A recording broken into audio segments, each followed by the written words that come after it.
challenges that make us draw closer to Thee. We pray, Father in heaven, and ask that Thou may grant us Thy.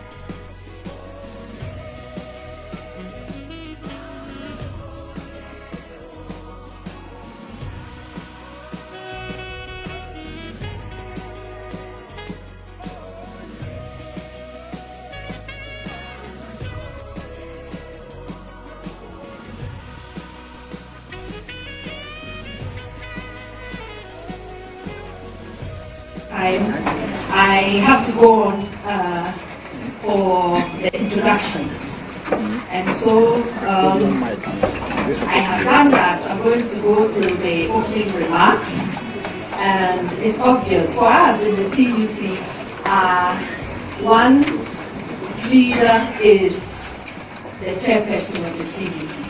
So without any further ado, I'm going to hand the mic over to the chairman of the great TUC, Brother Alex Nyaku. Please help me, let's put our hands together. So, bye! Thank you very much.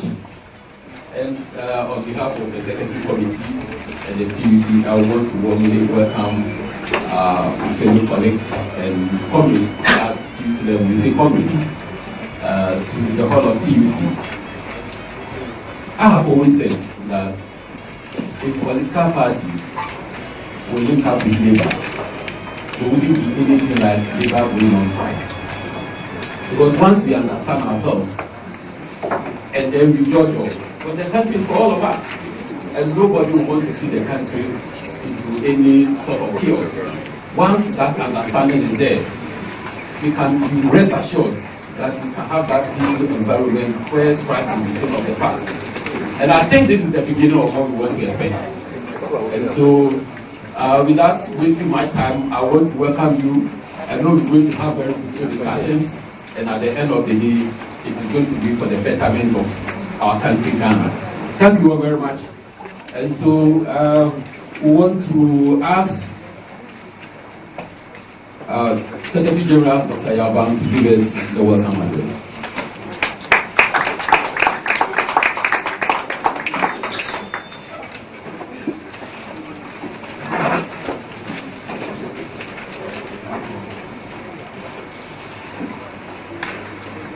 Good morning, brothers and sisters.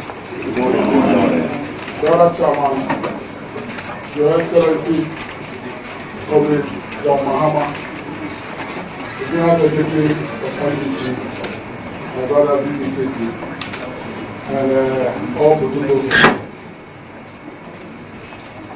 First, I would like to join the chairman to welcome you all to the Hall of Trade Unions on this very, very, very special occasion. I offer special welcome to His Excellency Comrade John Mahama, the former President of the Republic of Ghana and the flag bearer of the National Democratic Congress. Actually, I nearly said National Development Congress.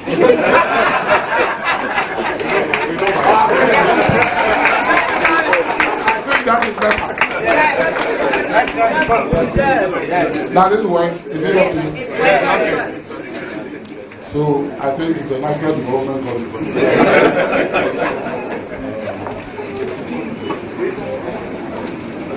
I also want to offer special welcome to the chairman of NDC. I hear Comrade General Mosquito Asidun Ketia is also on his way. And we offer special welcome to all the leaders. I see Prof. Anna here with us. We would like to use this opportunity to congratulate first Comrade John Mahama and Comrade General Mosquito and all the national officers of NDC on your election to these very important offices. We are very happy to have all of you here with us. To us, it is a sign that NDC and TUC are ready to work together toward the development of our country, Ghana. I would also like to welcome the resident director of FES. Where is Johan? Johan, you are welcome. We also have with us our brother Ebu and Michael. Where is Michael? Yes.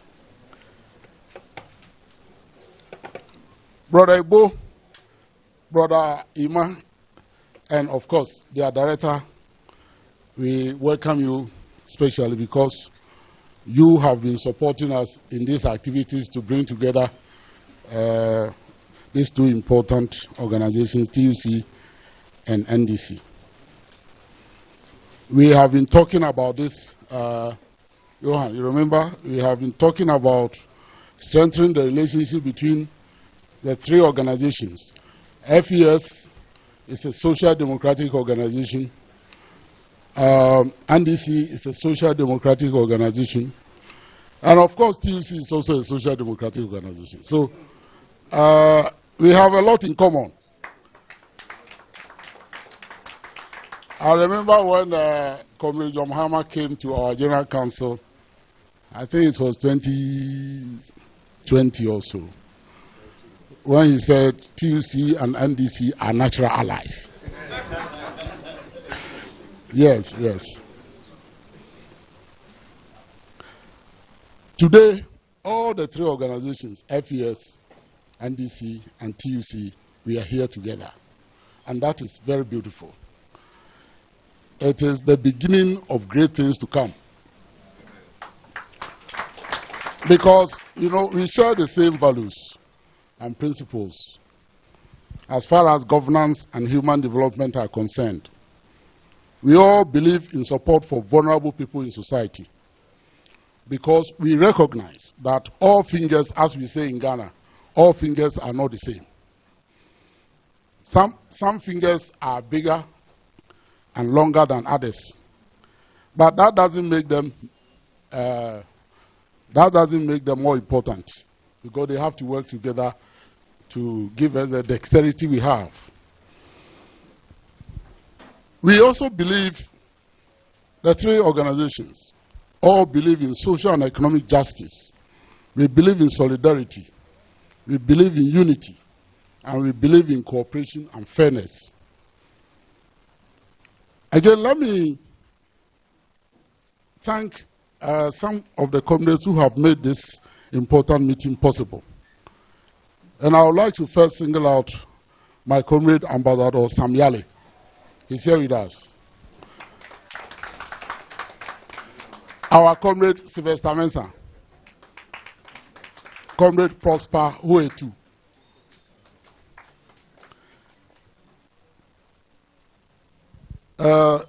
We worked together in planning this meeting, and I think they deserve some appreciation. Let me also here thank my deputy, the Deputy Secretary General of TUC, Brother Joshua Ansan. Joshua, where are you?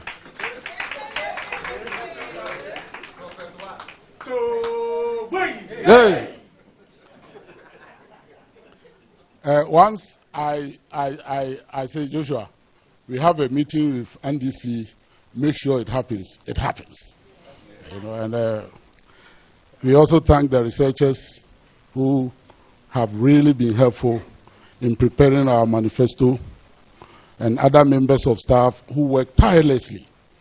Sulu, Echampong, they are all here with us to ensure that this important meeting takes place successfully. I thank members of the Social and Economic Affairs Committee and the Political Affairs Committee of TUC for their efforts in shaping the Workers' Manifesto. We had an opportunity, the Social, Economic Affairs and Political Affairs Committee had an opportunity to meet the NDC lab led by Prof. Danso Boafo and also Professor Nana. We had very good discussion, and this is the outcome of some of the decisions we made at that meeting. And I would like to thank them for the ideas that they share with us. Finally, I would like to welcome our very special guests. And here I want to mention Sister Alice Gonwe Siame. Sister Alice, please, let's see you. You can see from her Choboi that she is indeed a special guest. We also have with us Sister Aina Esrenk from Norway. Sister Alice and Sister Aina, we have partnership meeting with them. So we invited them to this very, very special occasion. Those of you who know about Norway, you know they are also social democratic country. Now, let me shift our attention a bit to the purpose of this meeting. And the purpose is very simple and straightforward. First of all, in the presence of our comrade, John Mahama, we want to launch our Workers' Manifesto in addition to the opportunity to interact with him. He was just telling me that what he's holding is his vision, and he's going to share with us.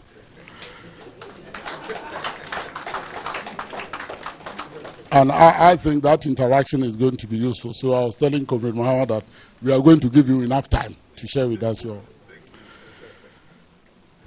So, comrades, in a few moments, after this session, I will present the highlights of our manifesto. And then after that, we will symbolically present a special signed copy of our manifesto to him. And I can assure you that this whole wide world, including people in this room, the first person who will see our manifesto is Comrade John Mahama. And I'm very sure about that. After we have presented that special copy to him, we will then give him the floor to share his vision for Ghana with us.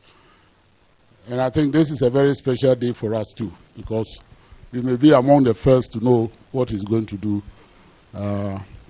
if he's elected as a president of Ghana. Once again, we are very eager. Oh, when? Thank you. We are very eager to know from him what he's going to do differently when he is elected the President of the Republic for the second time. We are also very interested in his views on the constitutional reforms, which we are advocating, and then the disparities between salaries on single spine and Article 71 office holders. We are also very interested, and we are eager to know a lot more about his great idea of a 24-hour economy. I think this one, comrade, you have to take your time. Because I can imagine the amount of jobs that this kind of thing will create. That could be the game changer. I'm telling you that you have opportunity in this country. We work 24 hours, 3 shifts. So if you don't get a job in the morning, you can get it in the afternoon or in the night.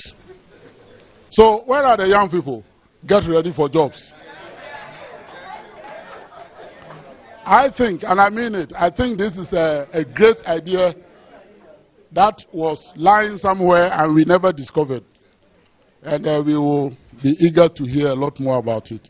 Of course, there are other areas that we hope he will touch on, either today or in future, especially our relationship with ECOWAS countries, our relationship with African Union, Africa in general, our relationship with the European Union, our neighbors on the other side of the Mediterranean, of course our relationship with China, our relationship with Cuba, and other progressive countries.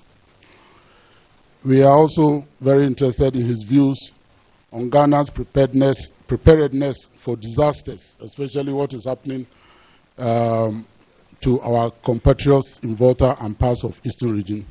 And lastly, we will be happy to hear more about our preparedness, Ghana, for dealing with or in operating in the Industry 4.0 environment, where artificial intelligence is going to be the norm. These are, things that are going to happen in the future. It's a long list, but I'm sure he'll do it. Comrade, we developed this manifesto to provide a basis for our engagement with political parties especially, and also with government. We are starting that engagement here today with our comrade John Mahama. We have also invited the flag bearer of MPP, His Excellency Dr. Mahmoud Bawumia, to interact with us on the 5th of December 2023. We wrote to him yesterday. I'm sure our letter may be the first one he got when he was elected. And we want him to know that we really will not be idle. We want to be very active in the way this country is governed. At that meeting, just as we will do today, we will present a signed copy, a signed special copy. So we have made 2 of that, of the manifesto to him, because we have to be fair to the Danaskans and also to the Tamaskans. The TUC is non-partisan, as you all know, but that doesn't mean that we are not political. We are ready to work with all progressive leaders, of course, like our comrade Mahama, whether they belong to NDC or they belong to MPP or they belong to any party. We are doing so in the supreme interest of our dear country, Ghana. Once again, I would like to welcome all of you to this very, very special historic engagement with NDC. Thank you very much.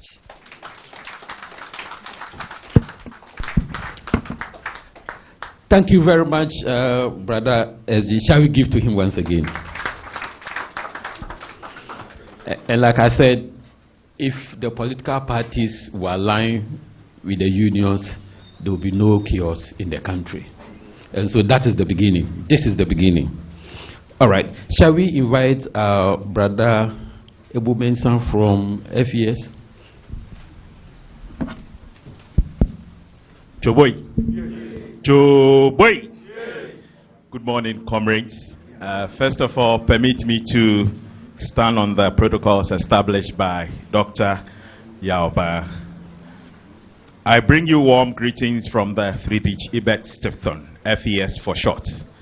The FES is a political foundation with offices in about 100 countries globally, and with 20 of such offices located in sub-Saharan Africa, including Ghana. Our work is guided by our core ideals and values of social democracy, that is freedom, social justice, and solidarity. The TUC and the NDC are special partners of the FES as a result of our history and mission. Trade unions promote, protect, and defend human and workers' rights. This includes, but not limited to, the right to organize and collective bargaining, decent work for all, fair wages, fair trade agreements, and the respect for human rights in supply chains. The freedom to organize is a fundamental precondition for the attainment of social democracy. And in the absence of the freedom to organize at the workplace, there is no social dialogue. Therefore, without trade unions, there is no social democracy. Today's meeting is quite historic for the FES. This is the first of its kind within our working relationship with the TUC and the NDC. It is our wish that our engagement today leads to an improvement in the lives of workers and in building the Ghana that we all want. As a social democratic organization, it is our fervent hope that this relationship will be sustained for the advancement of our mutually shared ideals and values. Long live the TUC. Long live worker solidarity. Long live the NDC. Long live social democracy. Thank you. Thank you very much, Brother Ebu. All right, our next one has to be the national chairman of the NDC, Brother Dunketia. He's not here at the moment, so we will skip. And then the Secretary General, Dr. Yaban, you do the presentation of the Workers' Manifesto.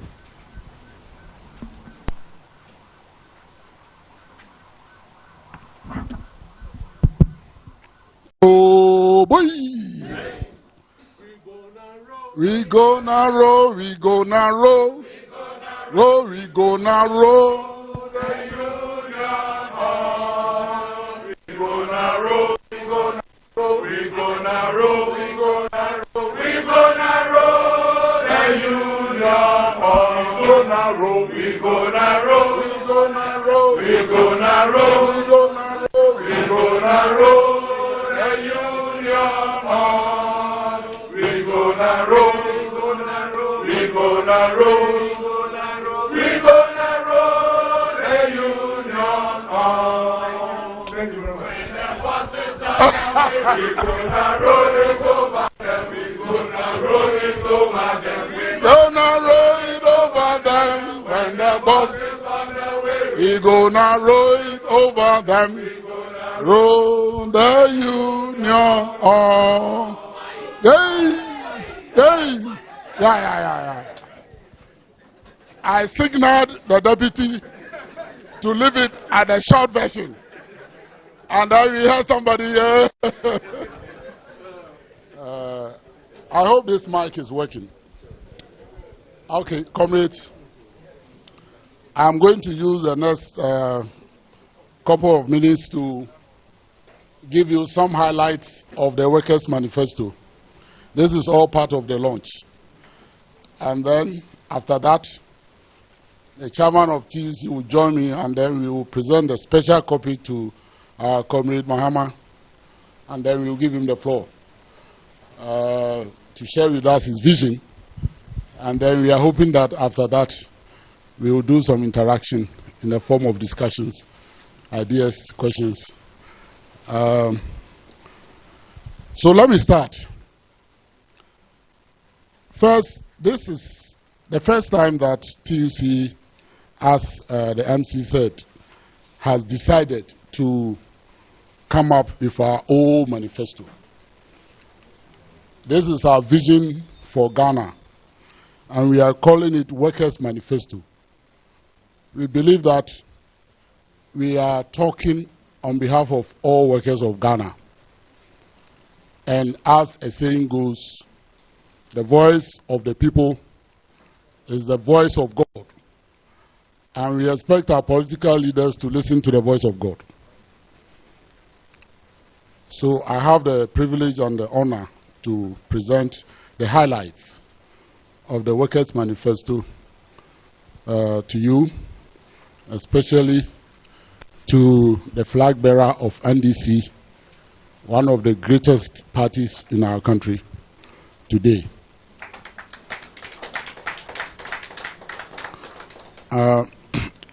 The original plan was to show PowerPoint, but we wouldn't have that much time. So I'll just quickly touch on the key areas. Already, what I've mentioned is already full plate.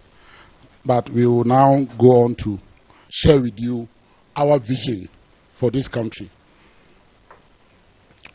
The manifesto is captured under 5 main areas. 5. Number 1 is social policy. And under that, we focus on human development, which is something we have neglected, for a long, long time. We want to bring attention back to human development as the core of our development. Then section number 2, economic policy. As you can imagine, we spend a lot of time discussing and debating the issues under economic policy. And now I'll give you a taste of what we have for this country. Section 3 deals with the labor market. And when I get there, there are subheadings that we think we need to engage. Section 4, one important sector that we need to pay attention to, Section 4, energy and power. Because that must provide the raw material for development, especially industrial development, job creation, and so on. And then the fifth one, some of my comrades were thinking we should rather bring that first. It has to do with governance. But this has not been arranged in any particular order. Once it's in the manifesto, they are equally important. And then I'll conclude. So,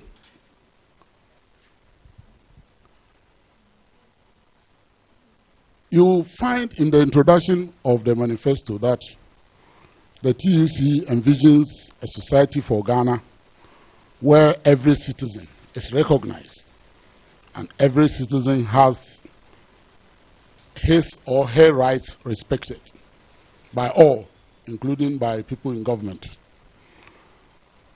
We want a society where collectively we live and work together. And I want to emphasize to work together in unity to create opportunities that allow each person to enjoy decent and fulfilling lives by contributing meaningfully to their own development as humans and also to the development of the country. As you can see, TUC, we are not only interested in the outcome of development, growth, and whatever they call it, but we are also interested in the process of development, because we believe that that is how individuals can fully express their potentials. So the Workers' Manifesto provides, as I said in the introductory remarks, it provides the basis for our engagement with political parties and governments, and of course also with civil society organizations, like-minded organizations who want to work with us. We hope that it can help shape and transform the political discourse away from the personality attacks and other trivialities. And then we can now focus on substantive issues instead of personality attacks. So this is our introduction. It's longer than this, but I'll cut it short. Now I move to section number 1.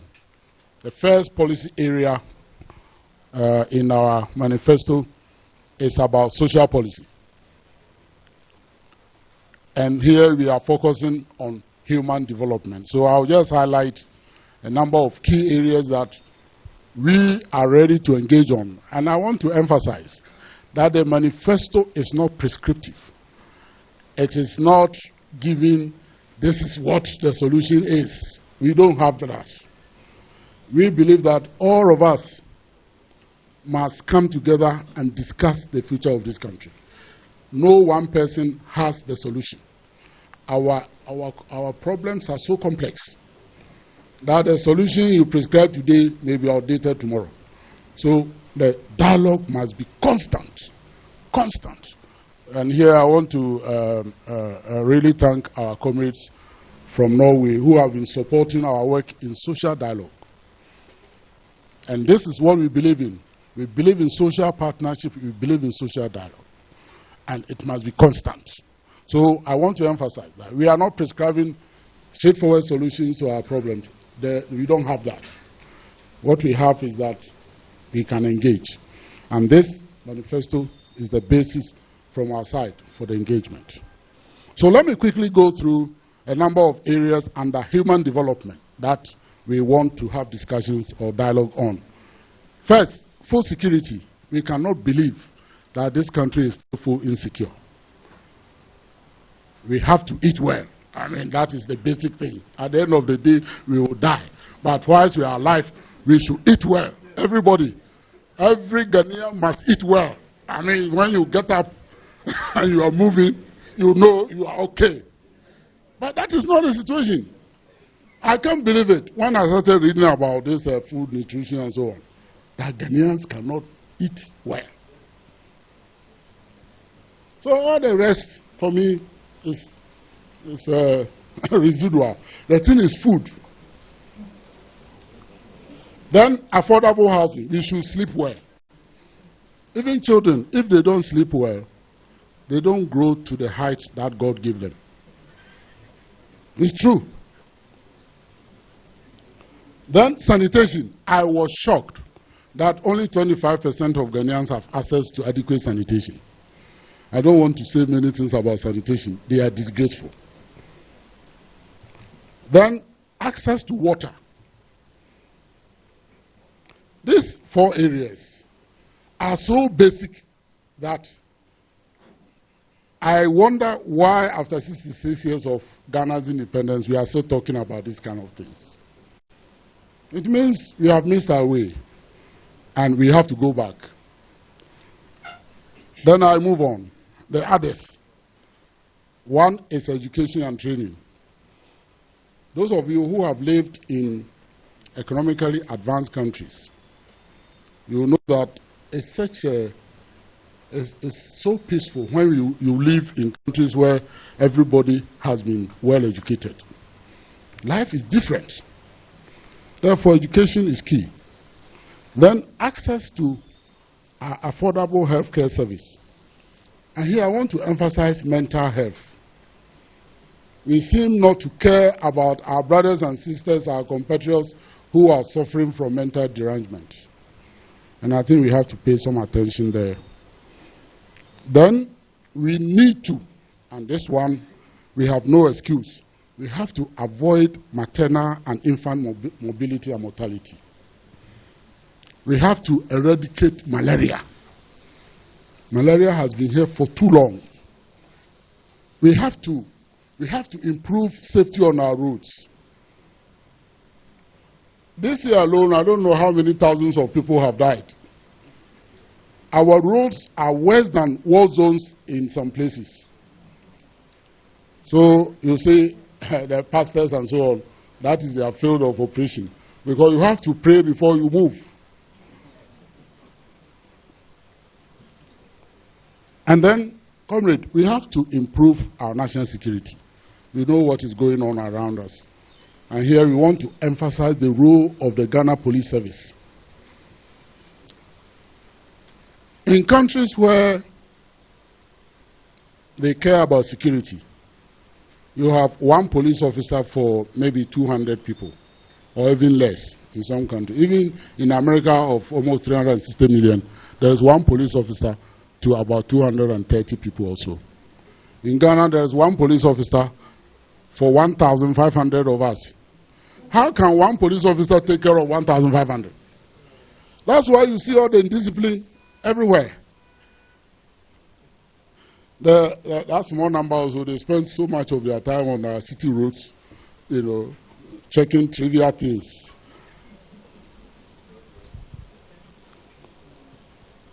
Then we need to focus on respect for our rights, especially rights of children, rights of women, and of course, rights of workers. Many of our comrades are not even allowed to form a trade union in their workplace. Recently, we dealt with a case, and I think we need to pay attention to that. One important area that I want to draw your attention to, Comrade Mahama, is social protection. For the aged, for the sick, and for the handicapped. Eradication of child labor. And of course, eradication of poverty. This country is too rich to have so many poor people. And ultimately, under human development, we want a society where every individual lives a fulfilling life. Ghanaians deserve that, and they should get that. God has been kind to us. We have a beautiful country. We have all the resources that any country can get. And there is no reason why any Ghanaian should suffer poverty, especially the kind of poverty we see around us. You don't have to go very far from Accra. And right in the center of Accra, poverty stares at you like this. It is not right, and something must be done about it. This is what we are addressing under our social policy. And I said these are the highlights. So, comrades, I'll move to the second area. I told you we want to give a lot of time to our comrades to share with us. So I want to go through this very quickly. Second policy area we have paid a lot of attention to is economic policy. And when you finally get our manifesto, you see that we have devoted pages and pages on this.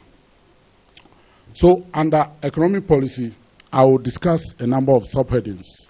So please pay attention. The number one subheading that we want to deal with has to do with macroeconomic policy. The current macroeconomic policy was adopted in the late 80s as part of the structural adjustment program. And do you know the priorities of our macroeconomic policy? They say we should attain positive economic growth, we should have single-digit inflation, and we should have stable exchange rate, and of course, positive balance of payment. I'm not saying these are bad things, but I will say a few things about them. One thing I want you to note is that within the macroeconomic framework that we have been pursuing for the past 40 years or so, employment creation is missing. So you see manifestos, political party manifestos. Then the only thing you see is the cover. They have said that, oh, to create jobs. You can see sometimes you see the title and you see it's an afterthought. Why? Because our macroeconomic policy framework doesn't have employment creation as one of the key areas. You know the assumption, let us stabilize the economy, let's grow, let's have single-digit inflation, let's have positive balance of payment, and employment will follow. In the last 40 years, we know that is a lie. Employment will not follow that. We need to change the macroeconomic policy framework. It has to change. And a change that does not only lead to faster economic growth, but a change that creates jobs for people.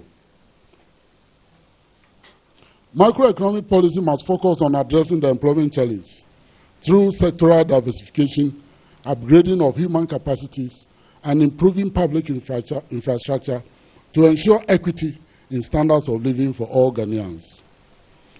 At this stage of our economic development, policy must not be welded to any rigid set of principles as contained in the Washington Consensus. And the development is a complex phenomenon, and the task of overcoming it is equally complex, particularly in the current context of globalization. So, the first subheading under economic policy is macroeconomics. If we get macroeconomic policy framework right, many things will happen, and we need to pay attention to it. We are ready to engage on it. We believe that we have enough human resource within the TUC to engage anybody here in Ghana and elsewhere to change the macroeconomic framework for Ghana. The second one is inflation and interest rates. In 2002, the Bank of Ghana officially adopted what they call inflation targeting approach to central banking. This makes the fight against inflation the primary objective. The idea that raising interest rates in Ghana can actually curb inflation is a catastrophic mistake. Because this policy incorrectly matches the instruments they use and the targets. We must therefore fight inflation by tackling the supply constraints and limiting the exposure of the economy to external shocks. Our main issue about inflation has to do with the constraints on the supply side. That is why during harvest season, inflation goes down. Once we have enough yams, we have enough maize and tomato and so on, you see inflation going down. It shows that our inflation is more about the supply side, not the demand side. And the Bank of Ghana got it wrong, and they have to be humble enough to change it.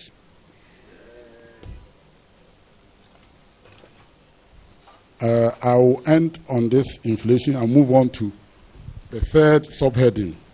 That is the role of Bank of Ghana in social and economic development. I think I have made mention of this, so I won't spend too much time on this. We think our central bank has to change the role it is playing in our country. And I'm sure my comrades from NDC will agree with me, because not too long ago there was a massive demonstration. It's a sign that things are going wrong in that place. Misplaced priorities and all that. We have to change it, and we will. You know, we think that we have a lot of brilliant people in the central bank. I can tell you. But you know, because they are all working to that wrong policy framework, they are working very, very hard for the wrong things. And we have to change it. Once we get it right, those same people there will change this country forever. You don't need to change the people. Oh, General Mosquito is here. You are welcome, brother. Please, you are welcome, brother.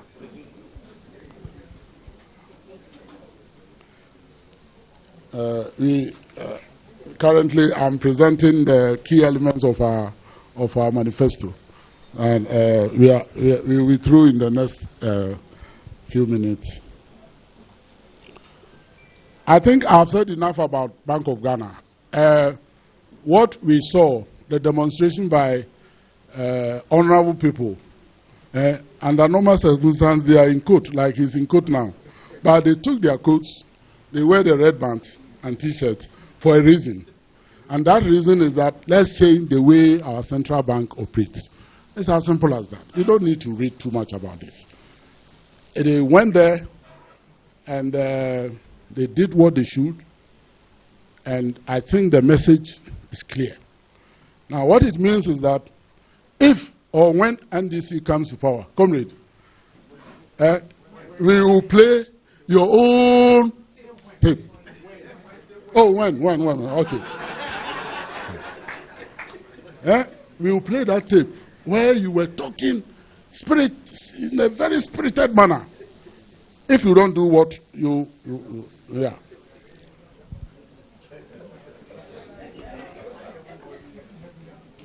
Comrade, the next one is under economic policy, is trade policy. Trade policy is killing this country. We have so many leeways within the World Trade Organization system, but we don't use it. For example, we can impose 90% tariffs. Is it 80? 80%, 90, on rice, poultry, and other things that we can produce in this country. But you know, this country, the so-called the lobby, they call the import lobby. They are very powerful. I don't think that anybody in this country is more powerful than the president of Ghana. And that if the president really wants to change it, he should be able to change it. You can't be more powerful than the president of the country. With all the powers, I'll talk about it briefly in the 1992 Constitution. For a president, how many presidents in the world have these powers that the president of this country has? Then you say, lobby, import lobby. They won't allow us to impose tariffs on things that we can produce in this country. When I was growing up, we had our rice, we had our nkoko, the poultry, everywhere. And then it came to a point that even the poultry they bring is so hard. you eat it and your teeth. But that is what we are importing. Now, what is this? We need to change our trade policy. Comrades, this is something we will hold every government to do. This one is not, it will not only be in statements or May days and so on. We will follow the example our comrades did at the Bank of Ghana. So there's a lot to say about trade policy, but again, because I want us to have enough time with our comrade, I will not, we have a lot, you know, a lot. One of the things, I said we will not be prescriptive, but one of the things that we think should be done is to protect the infant industries in Ghana. 1966, and we are still calling them, 66 years, we are still calling them infant industries. They need to grow, but they need support of government. Every country supports their agriculture, their industry, and so on. If you don't, then they play against you. They support their industry, so they offer them cheap electricity, cheap power, and give them special interest rates. Then when they produce at that cheap cost and they come to your country, you can't beat them. So they'll come and beat you in your own country. And that's what they have done to our local industries, agriculture, and so on. So we need to protect them. And when we protect them enough, Kwame Nkrumah did that. And this country moved on. The best decade, 1960 to 1970. No, let me cut it at 1966. We have to change it and make sure our private sector is protected. Our researchers told me that 40 years ago, a ton of cocoa was able to buy 1 VW. Today, a ton of cocoa, you need 20 tons of cocoa to buy 1 VW. It tells you what we have done to ourselves and what the Germans have done to themselves. And they trade with us. We need to change this, comrades. One important Cambridge economist said this, and I want to quote it. His name is Nicholas Caldo. He said, first, the only way for a country to develop is to industrialize. Second, the only way to industrialize is to protect your domestic industry from unsustainable competition. And then the third one is even more interesting. Anyone who says otherwise is being dishonest. Let's take that advice alone, and this country will not be the same. I move to the next one, public debt. Oh, it's shameful that this country of enormous wealth, we cannot pay our debt. 2022 December, we met in this room as organized labor, and we had to resist a situation where government was going to impose debt on old people, pensioners, retirees, to pay our debt. We are happy that things changed, and we hope that this will never happen again. We need to work on the revenue side to generate enough income. We need to work on the expenditure side to make sure we streamline our expenditure. Again, we have provided some cues on how we can do this. And when the time comes for our engagement with political parties, starting from NDC, I'm sure we can share these ideas with you. But the public debt situation we have in Ghana is unsustainable, and we need to address it. The last time I went to Ho, I was addressing our regional council, and then I mentioned to them that Ghana currently, as of 2022, our debt stands at 750 billion. Honorable can help me if I'm wrong. 750 billion Ghana cedis. Not dollars, so if it's dollars, then we're in trouble. 750 billion Ghana cedis. So if you like, divide 750 billion by 32 million. Every person in this country owes more than 20,000 Ghana cedis. If you get some crazy president who comes to say every person should pay part of it. So if you have 5 children, you multiply that. I don't think when our comrade comes, he will do that. But we need to find a solution to our debt problem. Comrade, I told you the economics is a lot. The next one is investment policy. We have spent a lot of time on the economy things. I don't think that our investment policy is right. You know, some of our institutions, they go out there and then they tell potential investors, oh, come to Ghana. Minimum wage is 15 Ghana cedis. How can you go and advertise this thing outside? That you pay people who work 8 hours, less than 15 cedis, 14 cedis and 88 pesos, which is $1.25 $1.25 for 8 hours of work. And this is how you advertise your country outside, so that they can come in. Those people who follow that advice, they are not good investors. When they come here, they will mess us up. We have seen them. They don't respect traditional rights. They don't respect us. You go to some of these restaurants, the way our brothers and sisters there and children are being treated by these foreigners. We want foreign investments. But we think that all these tax rebates that they are giving to them, they rather have to switch that and give it to local investors and let us own our country. This is the only country we have. You see, so boy, if you go to the mining sector, the extractive sector, almost all the companies there are owned by foreigners. And when the gold and the diamond and the bauxite and the oil are down, Ghanaians own it. When it comes up, it's not for us. And then they allow them to expatriate, or how do they call it? They take 90% of all what repatriate, 90% of all their monies outside. When we don't even have money to support our city.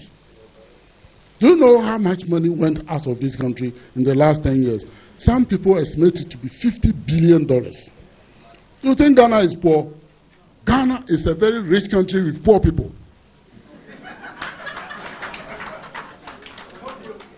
Comrade, let me move to the next one. I'm almost through. I wanted to really finish at 11, so comrade can do that. Agriculture and industry. Of course, this one is obvious. I don't want to spend too much time. But we have spent some time looking at our agriculture and how it is linked to industrial development. Again, we will share with you when the time comes. We think it's time to change the small-scale farming and make our farmers productive. Farmers are suffering, they are poor, because first, we don't protect them. They overproduce. And then we want inflation to go down. Think about it. Anytime you are in Accra here, and you buy tomatoes or yam at very low prices, you are punishing the farmer who brought it to you. So don't be happy. Because if you go to the village, people really suffer. Communities. And so when they produce and we are unable to give them the right price for what they have produced, we are being wicked to our farmers. Many of them are very old. So we are advocating some protection for farmers, some guaranteed prices for them, and so on. Some efforts were made, but many of them were cosmetic. We heard about buffer stock, what and what and what. But we think something more should be done. On the economy, I'll end with an important area we need to focus on. And I see some of my comrades from the informal economy here with us. We have to formalize the informal economy, because the situation there is not good. We have nearly 90% of our people engaged in some form of activity there. They overwork, some work 15 hours a day. They don't even earn $2 a day. We need to change the situation there. We think that if we follow some of the, or all the issues we have raised here, the informal economy situation will improve, because agriculture, for example, is very, very informal. We think so. The perennial issues about access to credit, social security, and so on, these are things we can address together. Also, we need to protect them legally. The legal protection there is very, very weak. It's not only the social protection, but the legal protection in the informal economy is weak. Comrades, I'll move to section 3, labor market policy. I'm almost through, so I'll finish in the next 5 to 10 minutes. The first one is joblessness under labor market policy, section 3, joblessness. You see, when you say unemployment, it's a technical word, it's a technical term. The way they define it in the International Labour Organization is not appropriate for our situation. We have to define joblessness ourselves and pursue policies. And I'm very, very happy, and I want to emphasize that when Comrade John Mahama comes to implement his idea of the 3-shift economy, this country will change forever.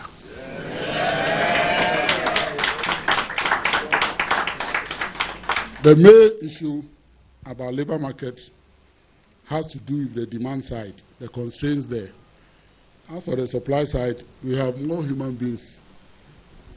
We have plenty. And let's turn that from a challenge to opportunity. Because you are lucky to have all these young people around.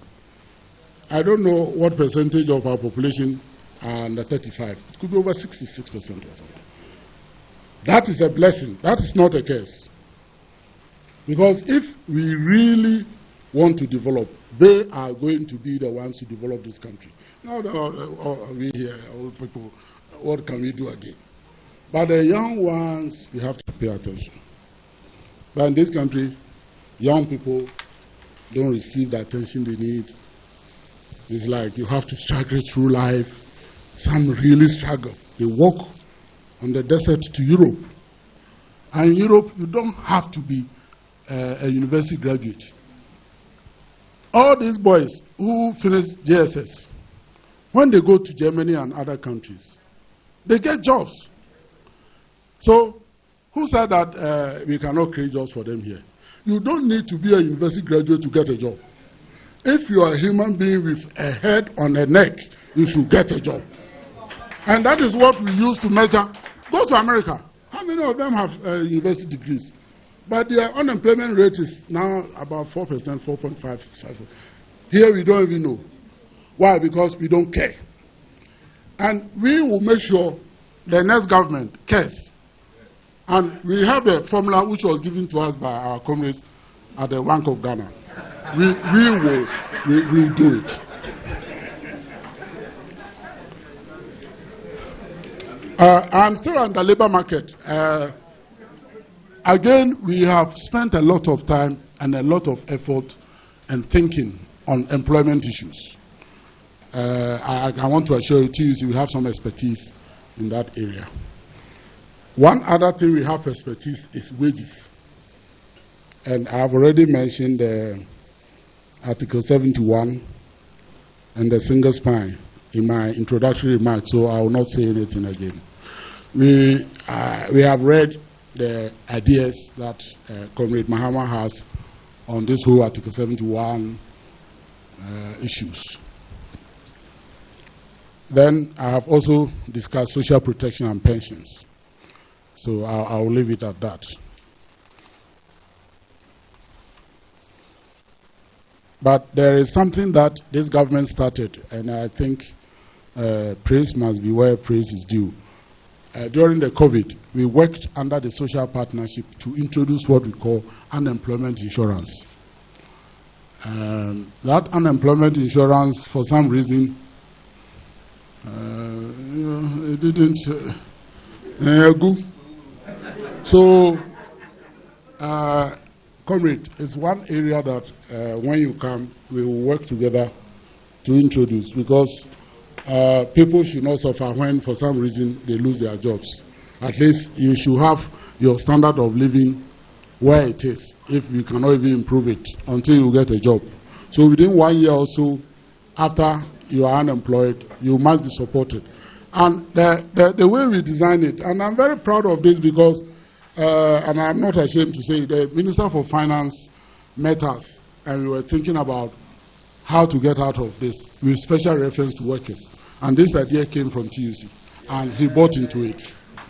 He said, we are going to do it. Somehow, he couldn't. Only one aspect of this that they pursued until today. That has to do with training. Those in the hospitality industries have access to some training. Some even have 1 year access, and government pays for it. It's going on. And I think we can do more. Oh, that's all? Okay. Another issue under labor market is labor administration. And here we have analyzed the weakness of our labor administration institutions. The Labor Department, Fair Wages Commission, National Labor Commission, Factories Inspectorate. If they do their work well, our work is easier. But they are so weak that they can't do their work well.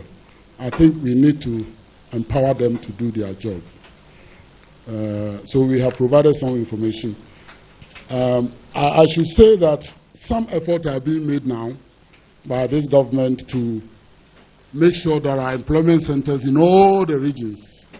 Again, with the support of the German government, they are building the employment centers across the country. And they are actually replacing the dilapidated Office for Labor Department here in Accra. And we thank the German government, here represented by Johan, very much. Comrades, there is this issue about the labor law review. We started it, and it's not going as expected. The last time we met the president, we raised this issue. The executive committee of TUC met the president, President Kufuor. We raised this issue about labor law, and then in the presence of the Minister for Labor, he said he will be very happy if the process could be completed before the end of 2024, so he can sign it. We will be very happy if that happens. If that doesn't happen, then Comrade Mahama will have to. Inshallah. Energy and power. This is the last but one. The last but one is energy and power. And that has to do with PURC and their act. There must be some review there, so that all these people who are carrying on doing so, when we have even got excess capacity of electricity, must be punished properly. If individuals are responsible, things happen. If institutions are responsible, they say if you don't want to do something, create a committee. But if you want something to do, give it to one person and ask him or her to work with whoever he thinks can make him or her achieve what you have given him. Let's practice that one. Institutions, they don't have any face. People do what they do because they want to cover their face. They want recognition and reputation. So we have to change that. We have also discussed a number of issues about, and one thing I will not finish before I will not sit until I say it has to do with the Tama Oil Refinery. We have said so much about this, so now I don't want to say much. ECG, Tama Oil Refinery, let's keep them public. This whole idea that if something doesn't work, privatize it. It's not right. If you go to countries like Norway, Sweden, and Scandinavian countries, the majority of them are in the public service. And it's working well because they pay attention. Many airlines around the world are public airlines. They work. Why is it that in our case, our airlines don't work? Now, ECG2, we can manage it. If you cannot manage one sector, how can you manage the whole economy? You can't. We can't build our roads. We have to bring people from somewhere. We have to do everything. A time is coming, maybe our macroeconomic, the central bank should be full of foreigners.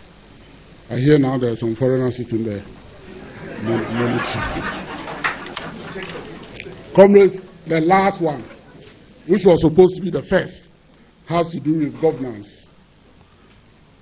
And under governance, I'll just summarize it like this. We need to change the constitution of this country. We need to change it. And here, even though Comrade Mahama is here, let me say it. The purpose of the change must be to take the power from the president and give it to the people of Ghana. This is how I end it. Thank you very much.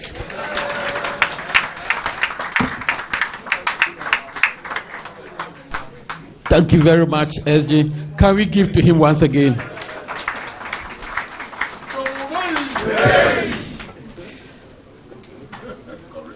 His presentation has been very elaborate. Yes, and that is what we expect.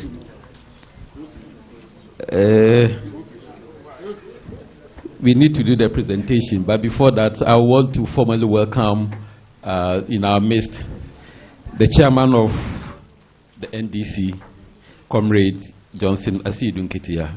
Comrade, you are welcome. But Comrade, I want to ask something.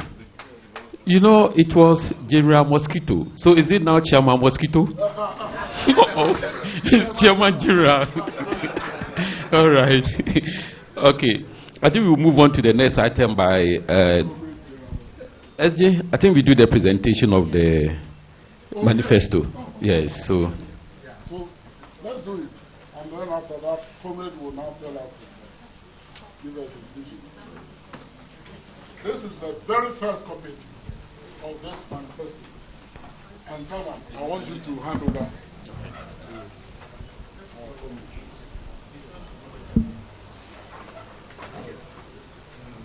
We hand over our manifesto, workers' manifesto.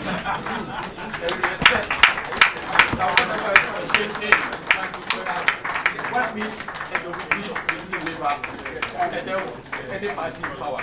Thank you very much.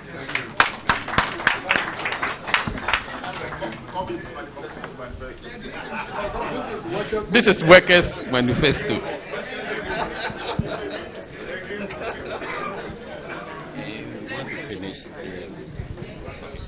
So, shall we now invite our former president, His Excellency John Dramani Mahama, to give his presentation? Shall we give him a big welcome?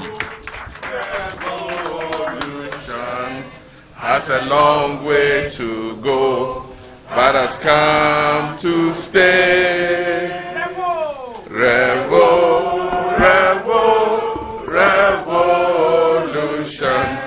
has a long way to go, but has come to stay.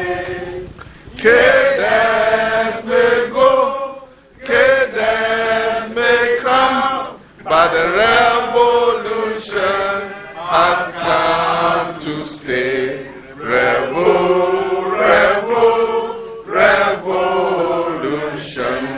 has a long way to go, but has come to stay.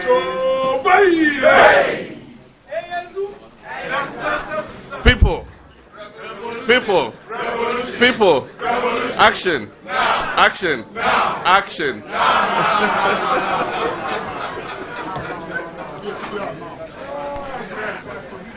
Thank you very much. Comrade Chairman Alex Nyako,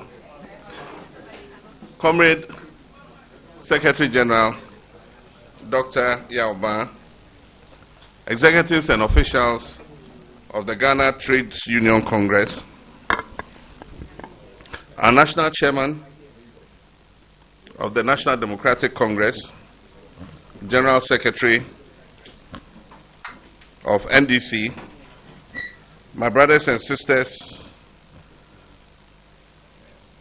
from both the TUC and NDC, I want to thank you for this warm welcome into the Hall of Congress of the TUC, and to thank you for the warm welcome we have received and the solidarity that I have seen expressed here today. Let me thank you for the first copy of the Workers' Manifesto, and I can assure you that we will study it very carefully and incorporate the relevant provisions into the People's Manifesto. From the Workers' Manifesto into the People's Manifesto. Today we've gathered here as a family to cement the relationship between the TUC and the NDC in our shared desire to build the Ghana we want together. As social democrats, we believe in social justice and equity, and we share a common objective with organized labor represented by the Trade Union Congress. We both prioritize the welfare and well-being of the working class and ordinary people. This shared goal requires us to cooperate and collaborate to ensure the total achievement of our objectives. And as I've always said, the NDC and the TUC are allies. The history of global development shows that trade unions have been instrumental in shaping economies to promote universal human well-being. The progress made in the Western world and other advanced economies is a testament to the tenacity and resilience of workers' unions. I believe that today's interaction will mark the beginning of even deeper relations to safeguard our common interests and ensure a better future for the working people of our country. Just as no economy can survive without prioritizing the well-being of its workers, we as social democrats recognize the need to design policies that accommodate the growth of industry and business and at the same time protect the interests of workers and their unions. The NDC, which I lead, recognizes that it does not have a monopoly on ideas and that it takes a cross-fertilization of ideas to achieve and sustain the economic progress of our country. And we acknowledge the pool of ideas and expertise at the disposal of the TUC and recognize that you have clear perspectives of the challenges confronting our country in this era, as evidenced in your Workers' Manifesto. As allies whose anchor ideology is social democracy, the NDC has no hesitation in inviting the TUC to actively participate in our strategy formulation processes so that the concerns of the working class and vulnerable can be adequately reflected in policy whenever we take over the reins of government. Comrades and friends, no political party in Ghana is better aligned to pursue policies favorable to the working class than the National Democratic Congress.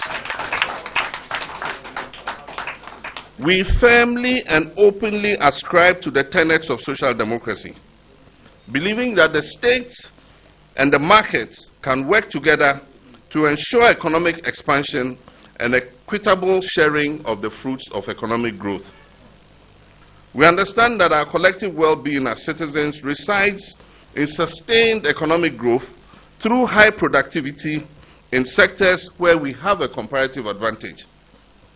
We therefore welcome any opportunity to engage organized labor in the pursuit of these objectives continuously. Therefore, I wish to thank Brother Secretary General and your team for the opportunity to dialogue with you today, and Frederick Ebert Foundation for the platform it has created for the two of us to engage. Comrade Secretary General, our beloved country has been hit very hard by harsh economic conditions over the last couple of years.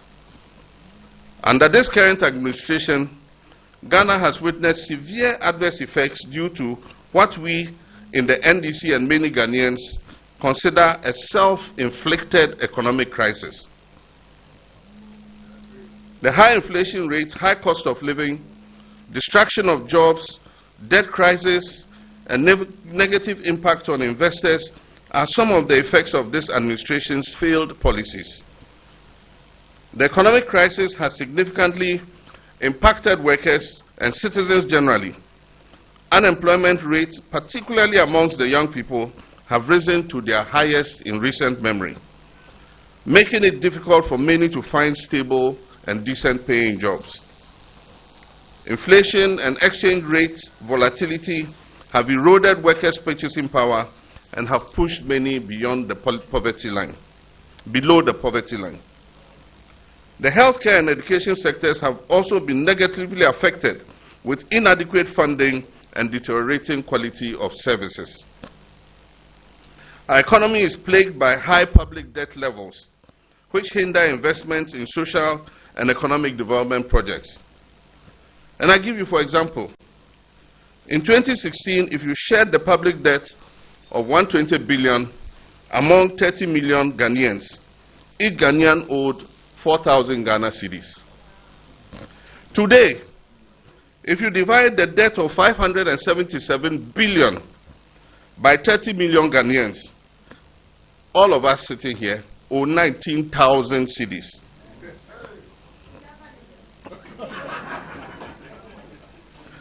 This, coupled with a relatively high unemployment rate, particularly amongst the youth, exacerbates the challenges faced by our citizens. Inflation and exchange rate volatility further erode workers' purchasing power, as I said. For the first time in over 50 years, we have defaulted in payment of our debts, and we've been downgraded by credit rating agencies to the lowest level ever experienced, junk. In other words, baller status. The escalating cost of living driven by hyperinflation, a collapsing currency, and rising prices of essential items, including food, has made life unbearable for millions of Ghanaian households who are currently practicing the 001 or 010 or 100 formula. For those of you who know it, you know it.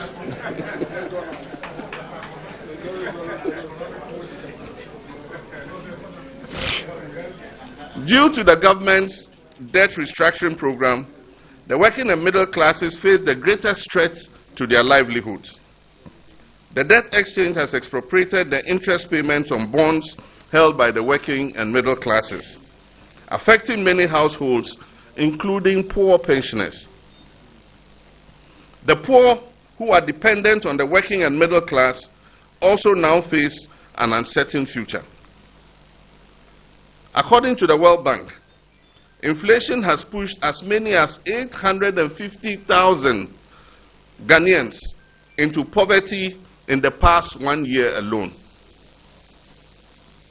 Unemployment amongst young people in Ghana has skyrocketed and is estimated today to stand at 13%. The consequences of this economic catastrophe have affected every sector of our national life, particularly education, health, and infrastructure.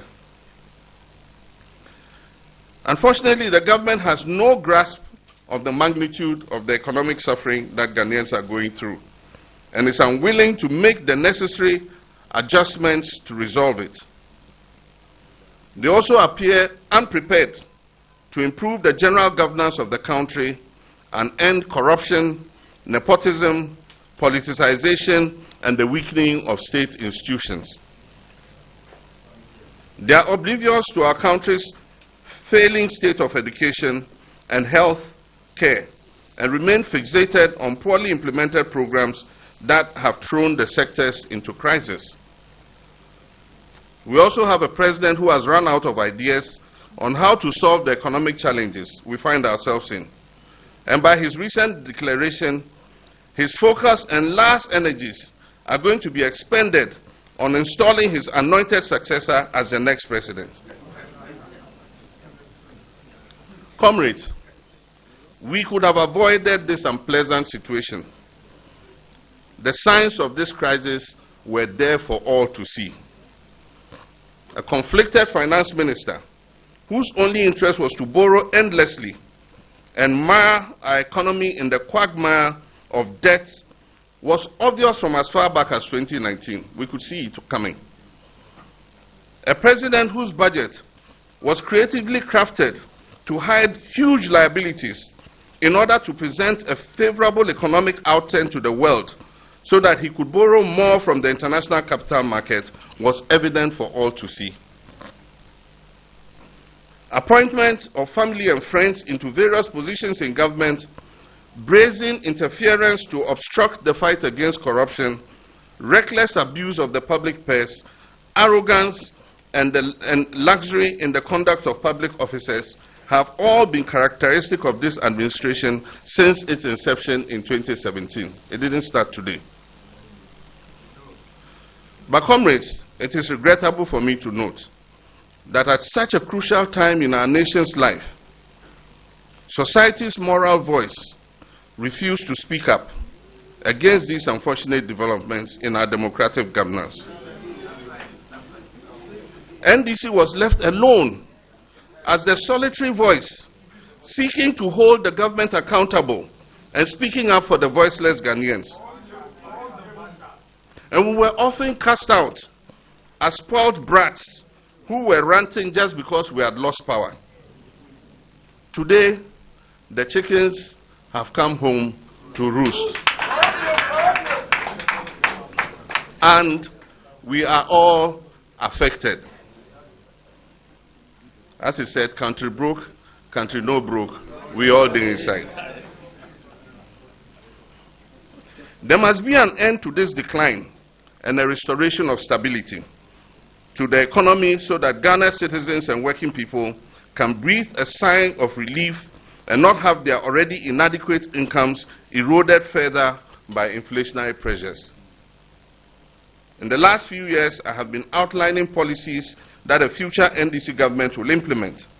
And the aim is to stop the steep decline in the economy, turn it around, and stabilize it. I've also shared my position on governance and institutional reforms to ensure our country is reset and built into the Ghana we all want. It is important to note that we in the NDC will not be couching propagandist slogans and passing them off as policy. We have much to learn as a country from the disaster that has unfolded before our very eyes when sections of our population became so enamored with empty slogans and acronyms. We will focus on substantial government issues to get the job done in a no-thrills, no-frills manner. We will cut out the rigmarole and deliver realistic policies to impact our economy and our country positively. Ladies and gentlemen, comrades and friends, the NDC proposes a series of transition measures to address the economic decline and set Ghana on the path to recovery. These measures include reducing the public debt by placing a moratorium on non-concessional borrowing, actively seeking concessional financing and grants, and reviewing legislation to limit the non-core activities of some state-owned enterprises. Why must we reduce our debt obligations? Because we need to do so to create adequate fiscal space to stabilize the economy and provide social services. So to achieve this, the NDC will implement, amongst others, the following measures. 1, as I said, place an immediate moratorium on all non-concessional borrowing. 2, pursue our bilateral partners and multilateral partners for more concessional financing and grants. 3, implement infrastructural projects that are self-financing and not a burden on the public debt. 4, limit the central bank's financing of government, as we did in 2016, zero central bank financing of government. And also reform the Bank of Ghana.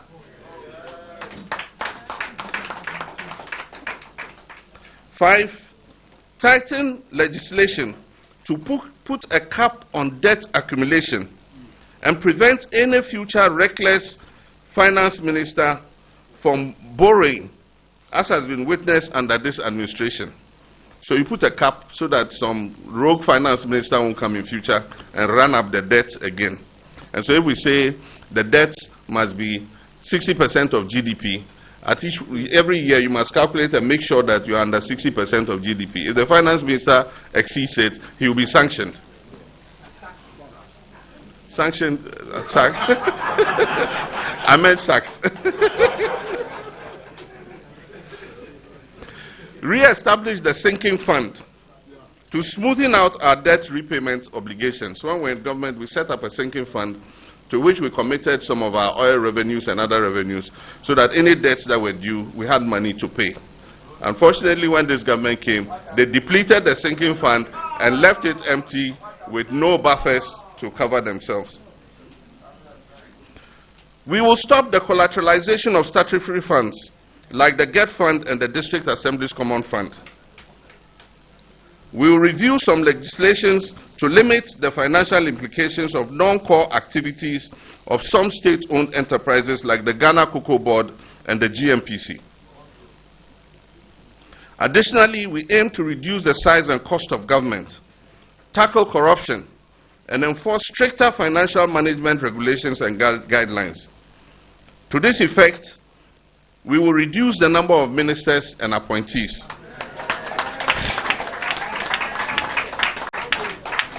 We will merge ministerial portfolios to prune down the number of ministries drastically. For instance, I don't see why we have aviation ministry, railways ministry, transport ministry, and all the other ministries. Sanitation ministry, local government ministry, business development ministry.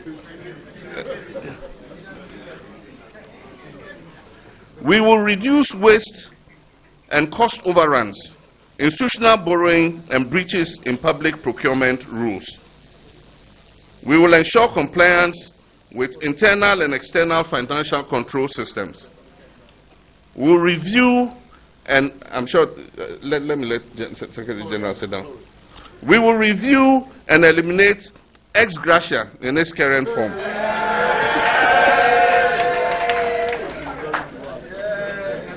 That's why I wanted you to sit down.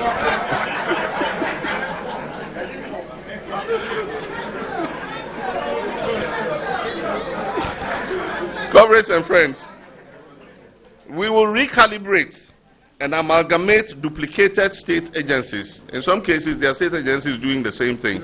We will put them together. We will discontinue the payment of utility bills, fuel, DSTV, etc., as part of top government employee service conditions.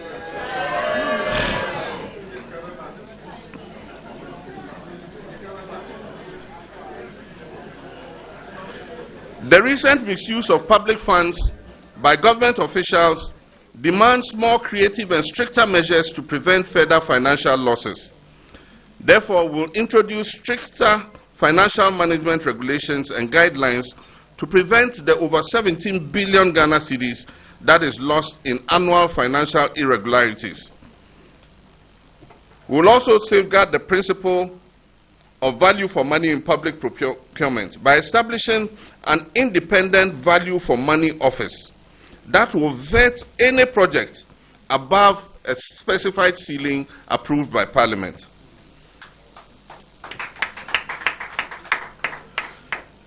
We will continue with the implementation of the process of constitutional review in order to strengthen the 1992 Constitution and bring it up to speed with current trends and development. As you all know, this was begun by Professor John Evans Atta Mills. In 2015, somebody took us to court and the case was not adjudicated till we were almost in the election year. And so we couldn't continue with it, and we left it to the next administration, and it has stalled. Stabilizing the cedi is another crucial measure to redirect billions of dollars spent on imports towards domestic production. We are not going to claim that we've arrested it and giving the key to the IGP, but we're going to work to stabilize the cedi by eliminating a lot of the wasteful imports that we have a comparative advantage to produce. We'll incentivize the indigenous private sector to capture the commanding heights of the economy in every sector, to reduce financial outflows occasioned by huge profit repatriations by international companies. We will pass local content laws to give Ghanaian registered businesses an advantage, especially in the extractive sector. By incentivizing local production of goods and promoting value addition, we can stabilize the cedi, create sustainable jobs, and achieve food self-sufficiency. The businesses will be incentivized to produce goods such as rice, sugar, tomato, frozen fish, poultry, meat products, vegetable cooking oils, and local pharmaceuticals. We will place restrictions on unbridled importation of some highly consumed goods through the use of tariffs and non-tariff measures. This policy will also support large-scale commercial agricultural production to enable us to achieve food self-sufficiency. A strong cooperative system, and this is where we failed over the years. We have not taken advantage of cooperatives because it's easier to reach the farmers and other people through cooperatives when they are working together than to reach them as individual farmers. And so a strong cooperative system in the agriculture sector based on farmer service centers is going to be the vehicle that will drive our agricultural credits and input supply system. Ghana has 16 regions. Each of the 16 regions of this country is going to be supported with investments in products for which they have a comparative advantage. Processing plants will be provided in the regions for processing of crops such as palm oil, groundnuts, cotton, coffee, cocoa, soya, cassava, cereals, ginger and spices, cut flowers, fruits, and other horticultural products. Cashew is there. Cashew is there. It was number 2. The man is from Bronga Alpha, so.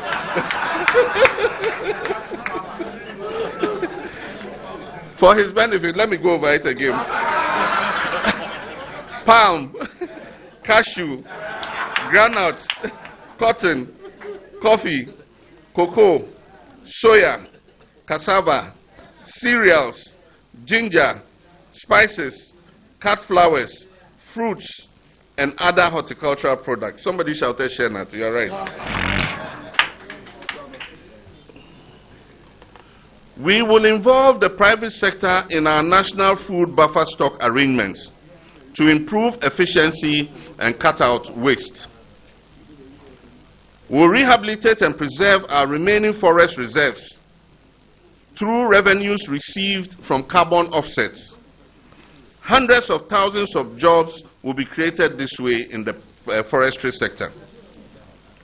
We also intend to strengthen accountability in our gold export industry and promote an integrated bauxite and alumina industry to increase returns from the extractive sector.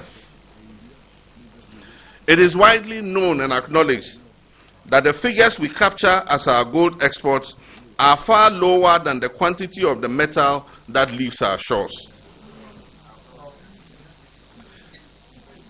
Implementing better accountability in this gold mining sector and gold export sector can yield billions of dollars for this country. We will prioritize value addition by increasing domestic processing and refining of our gold before export. And will continue to pursue the dream of establishing an integrated bauxite and alumina industry.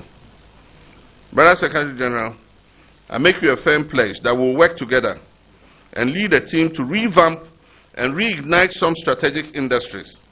You mentioned some of them. TOR is one, BOST is another, VALCO is another. Industries like that, we would work to revitalize them. And I agree with you when you say that it's not only the private sector that can run industry. The government and public states too can run industry. And we proved it in our time. When we were in office, TOR was working. BOST was working and making profit. The state enterprises were working. We said that we revived the Kumasi shoe factory. And so these are things that can work, and we'll continue to look at them. In this green transition period, we will partner with our multinational partners such as Talo, ENI, ACA, and others who are active in our upstream oil industry to speed up and bring into operation more oil and gas fields that have needlessly been delayed under this government. This will generate extra revenue to enable us stabilize the economy. We will explore a partnership under PPP arrangements between the ECG and some serious private sector organizations in the downstream distribution sector. The private sector participation would assist ECG in distribution of prepaid meters and collection of bills. We will rationalize the power sector and develop strategies to bring down the cost of power. We will also accelerate the integration of solar energy into our transmission grid. Once we halt the decline, and then here we intend to remove taxes on solar equipment to make them cheaper for Ghanaians to procure. Once we halt the decline of the economy, we will begin to witness the full impact of our policies towards achieving our goal of building the Ghana we want together. We will update the 40-year development plan and continue with its implementation. The NDC's vision for building the Ghana we want is centered around the 5 pillars of the 40-year development framework, which we formulated before we left office in 2016. And that is 1, build an industrialized, inclusive, and resilient economy. 2, creating an equitable, healthy, and prosperous nation. 3, developing well-planned, safe communities while protecting the natural environment. 4, building effective, efficient, and dynamic institutions for national development. And 5, strengthening Ghana's role in Africa and international affairs. Our policies will align with these pillars, and we welcome input and collaboration from the TUC and our other allies. In addition to the above, I would like to highlight some significant sectorial and sub-sectorial policies that we intend to implement to further our agenda for building the Ghana we want. Our commitment to the public sector will involve improving its role as a service provider and provider of jobs. Therefore, we will review and reposition all public sector organizations, promote innovation, improve services and management. Additionally, we will implement new strategies to establish key performance indicators, making state agencies efficient, effective, and productive. Appointments to state-owned enterprises will be merit-driven and not based on whether you are the friend or family of the president. And more importantly, we will protect workers' rights to join a union.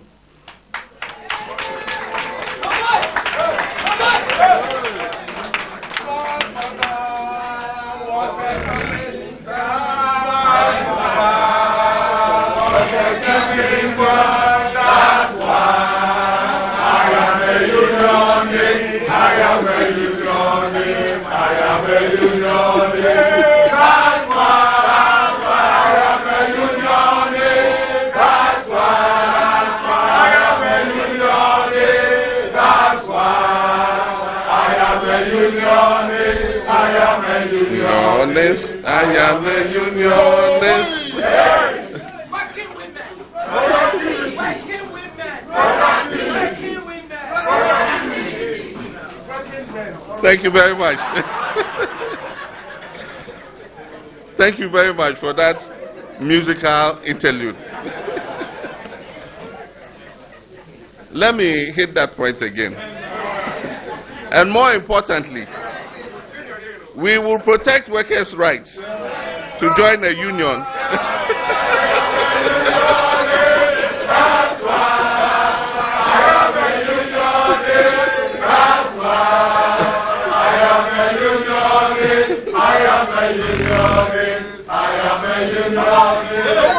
Choboy, thank you.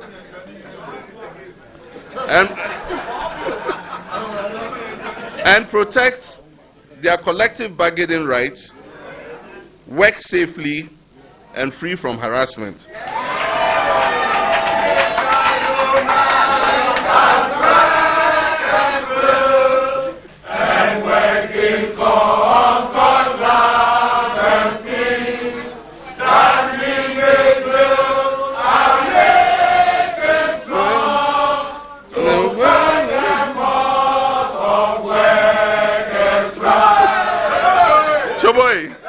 Thank you.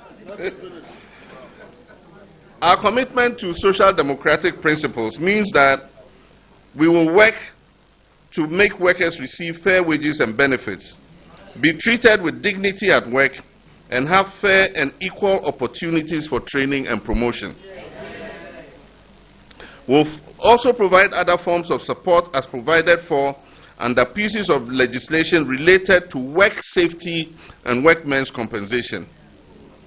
We will negotiate wages fairly and transparently and consider inflation and other cost of living indices.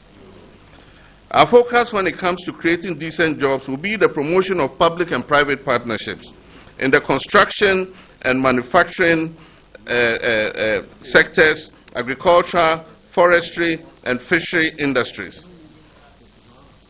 We will establish national employment centers in order to create an avenue for youth employment. And we will incentivize businesses that pick or recruit from the National Employment Center database. They will get tax breaks for employing people from the databases.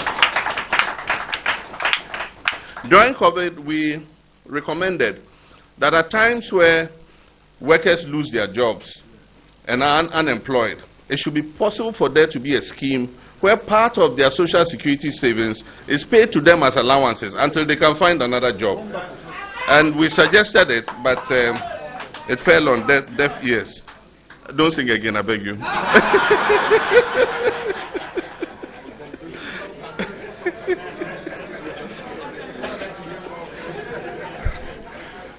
We intend to implement a 24-hour economy.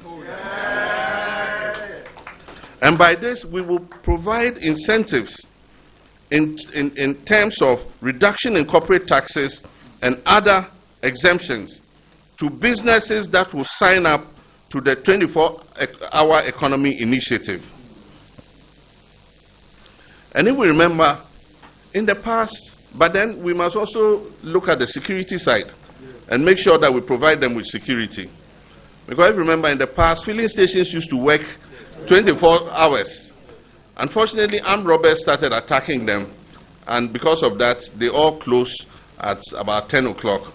And so if we're able to provide them with adequate security, businesses and services like that, there's no reason why they can't operate 24 hours. And we'll give them the tax incentives to be able to do so. We'll identify and promote strategic growth areas such as IT with a targeted $3 billion investment and drive an aggressive infrastructure development under our Big Push program. We will shift attention from the macro economy to the micro and focus on growth in the real sector instead of just on macroeconomic stability. Additionally, we'll support the TUC and organized labor to expand its current investments and establish new joint businesses and ventures with third parties to also provide employment to our people. And you can see organizations like Quality Insurance, which are established by labor. This thing. I'm sure there are more places where labor can invest its resources. As part, it should not only exist for people to establish industries and go and unionize. You should also establish industries and have unions formed against you, the employer yourself.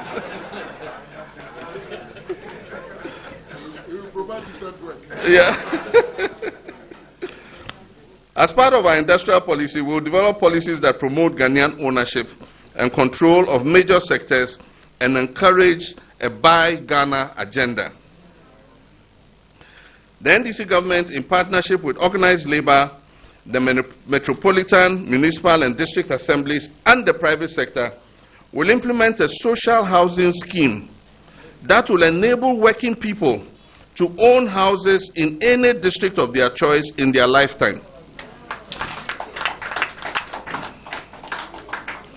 We will remove the cap that diverts monies generated by the National Health Insurance Levy into the Consolidated Fund so that the NHIS can receive its full amount of money so that it can pay its service providers and deliver better quality service.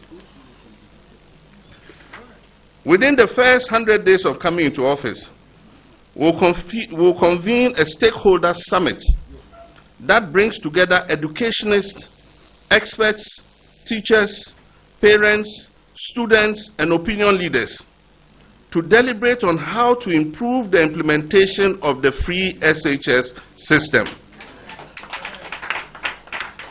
and also improve the quality of our basic education, because that's where it all begins.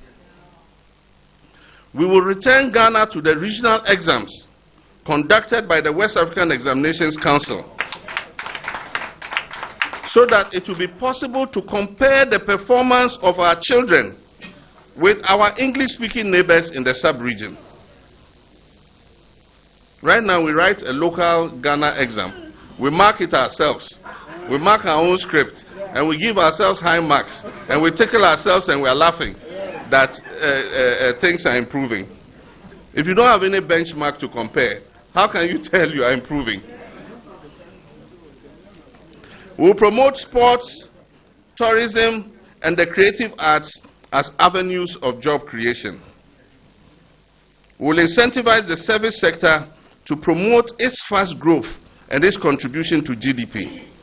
We will roll out 5G, that's the fifth generation, and create a strong digital infrastructure to optimize new technologies, including artificial intelligence. We will invest in technical skills training, and we started this by the establishment of the technical universities so that students could go and opt to do the HND or do a degree program in the technical universities. We need to equip our young people with skills for the world of work. We were talking about young people who cross the desert and go to Europe to work. Those who have skills as masons, carpenters and things, find work very quickly. It's not as easy as those who don't have skills. They have to struggle a while before they can find jobs. But if you're a welder, you're a carpenter, you're a mason, those people get jobs very quickly. Plumbers and others, electricians, they get jobs very quickly. Collaboration between NDC and the TUC is essential for achieving better economic growth, improved working conditions, and overall well-being of Ghanaians. Oh no, I've left this out. Improve access to water and sanitation. That one is obvious. These ones I'll just read quickly. Invest in the transport sector, roads, highways, aviation, maritime, railway. Provide equipment to our security services, police, army, prisons, fire, immigration. Especially provide the police with bulletproof vests and armored vehicles in order to help them in the fight against violent crime. We give them ordinary vehicles, they go to confront armed robbers, and they shoot and kill them. As a social democratic party, we believe in balancing economic prosperity with the well-being of workers and promoting equality. We will engage in an annual governance dialogue with organized labor groups CSOs, and other recognized groups. Once a year, we'll have a governance summit. We'll sit together and see if we're making progress in our governance. You'll all be there to mark us and see whether we're doing well or we're not doing well. And as I announced already, we'll set up a governance advisory committee which will release every year the state of governance reports in Ghana. And we'll use that as a basis to make corrections if we are going off the path. And finally, we aim to expand economic freedom primarily through thriving small enterprises, development initiatives at the district assembly levels, and cooperative schemes. Cooperative is going to be a central plank in our policy for assisting small businesses, as well as through our natural resource sectors and manufacturing. This approach will promote economic growth and avoid concentrating power control and capital in the hands of a few large corporations. Comrade Secretary General, Comrade Chairman, and officials of the TUC of Ghana, I want to thank you so much and your team for your patience in welcoming and listening to us. We don't intend this to be a one-time engagement. We understand that through the ambit of the Building Ghana tour, this will be an ongoing process, which you recall we started before our 2020 manifesto, to fully build the trust and confidence of our social democratic family to achieve our shared aspirations for Ghana, its workers, and its people. Comrades, let's work together, let's win together, let's progress together in building the prosperous Ghana that we all want. I thank you very much.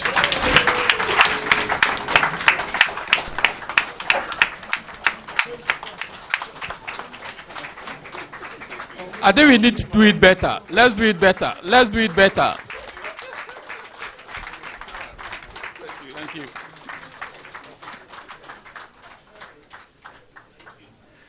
We can sit down, please.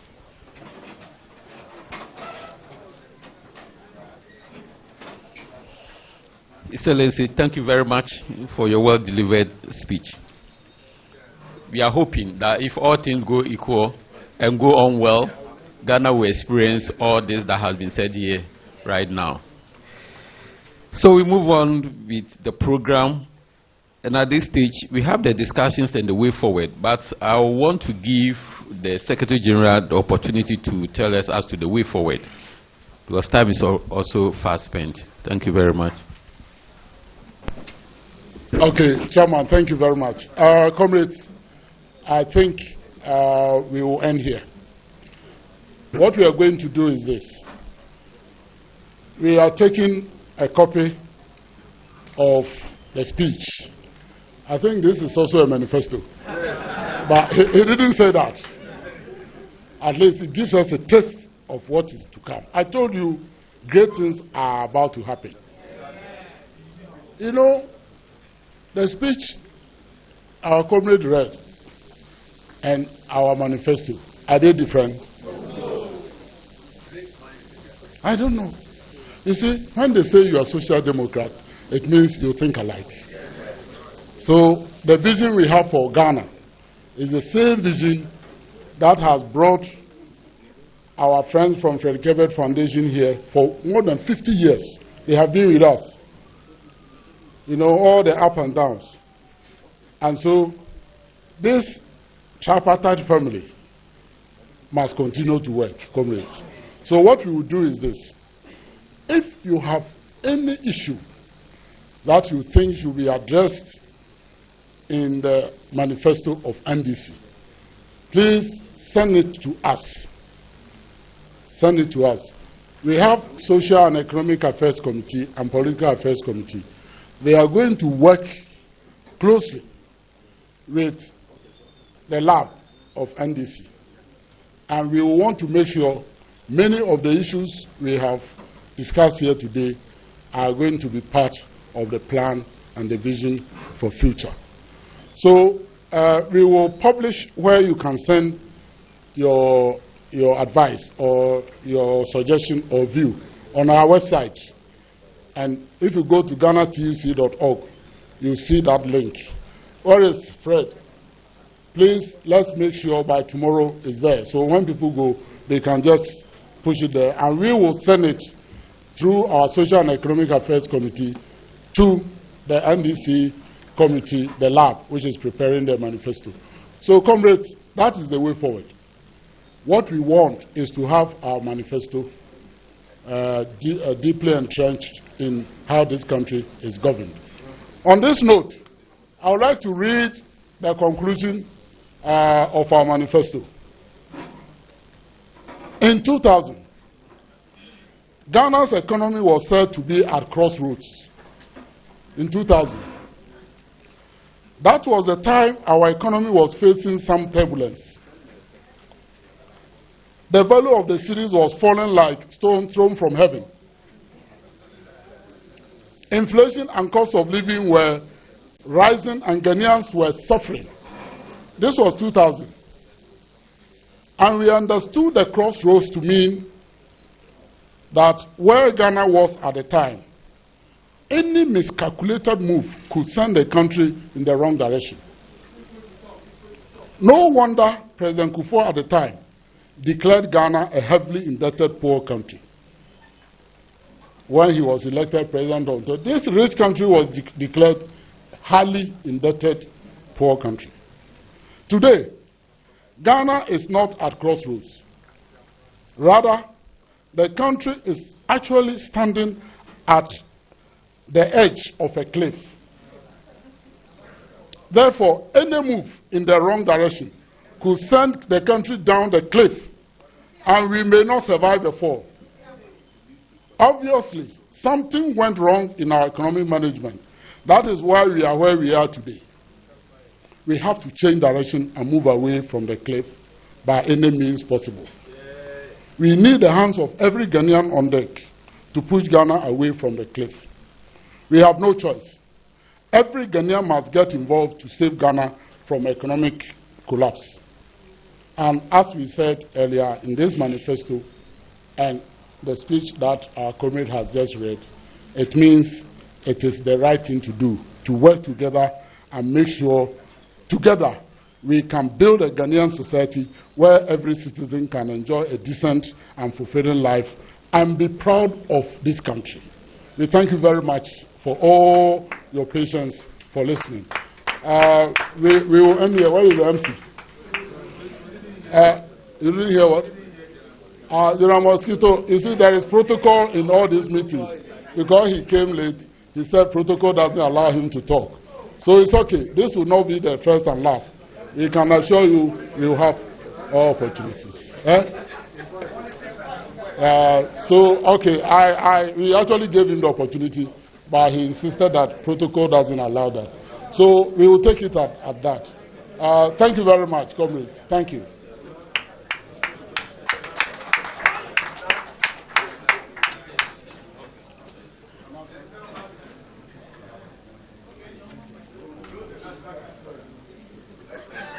Are we taking the picture here or downstairs?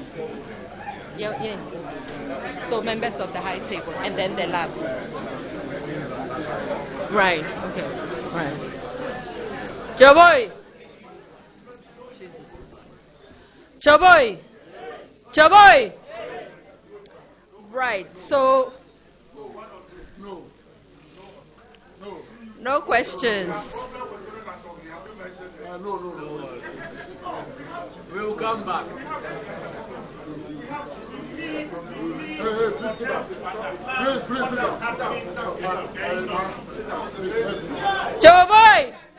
Joboy, comrades, can we make some progress, please? I'd also like to, in fact, I mentioned them earlier, but you're warmly welcome, General Mosquito.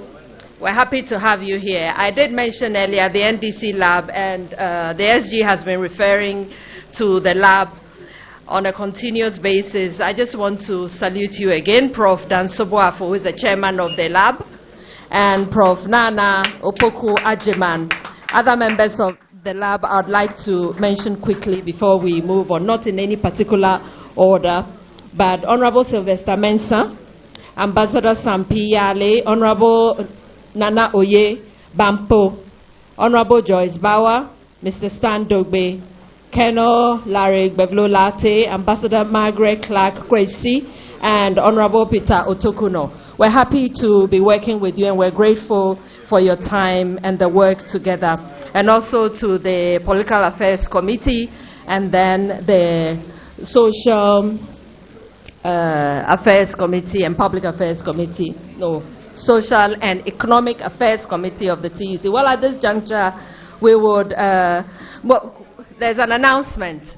We're going to allow members of the high table to take a group picture with those that need to be in the group picture. And then we will have lunch and then our departure. I don't see any closing prayer, but I'm going to offer a closing prayer anyway. So we're going to remain seated to take our lunch, and then I suppose we can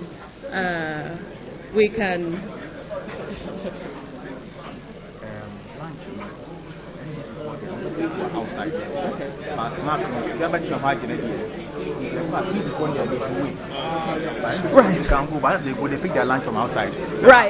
Right. So we will get ourselves ready to take the picture, but I'm going to offer the closing prayer, and our guests, we will serve you with your lunch outside. Choboy! May I have your attention, please? May I have your attention, please? There are grievances, but those grievances obviously will be addressed. Can we have one meeting and make some progress? So we're going to take a group picture, but before we do, please allow your tempers to come down so that we can say our closing prayer, then we would move on.